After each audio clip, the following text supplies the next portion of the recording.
Aviation is limited by the atmosphere, but flight is only limited by one's imagination. Kermit Weeks is a pilot, aviation enthusiast, vintage aircraft collector, and is known to many as the builder of the Weeks Special. Weeks is a self-described devotee of flight, both actual and spiritual. He communes with his friends, many of whom are lost aviators and other public figures. I was connecting with dead people, and my father showed up about 3 or 4 times. He'd been gone for a year. Angels, archangels, Howard Hughes, Walt Disney, going over past lives that I had and stuff. I mean, this is all basically, we buy into this to give ourselves experience. It's just a big illusion at some level, but it's fascinating, and we're all here trying to figure out what the hell we are. So what I have been led here to create is literally the next themed entertainment industry. During the late 1970s, Weeks began acquiring and restoring aircraft.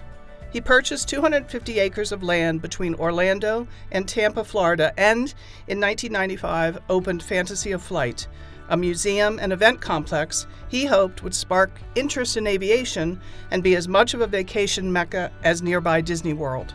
His collection of more than 160 civilian and military aircraft and collections of every type of engine, propeller, and miscellaneous aircraft part is housed in hangars spread across his property in Polk City, Florida, which he calls Orlampa.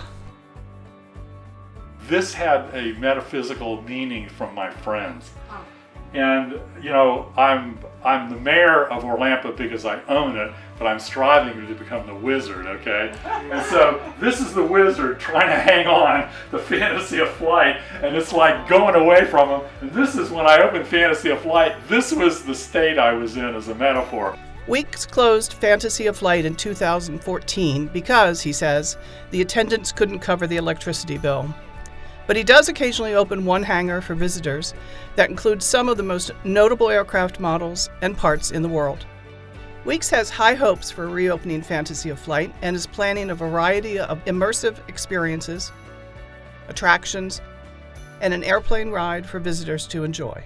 And so literally in the future, you're going to walk in my theme park. I'm not going to tell you anything. The way we deliver the entertainment, you are going to self-discover and self-transform yourself for yourself. Leave a different person. You've done it yourself, and nobody's going to know what went on inside.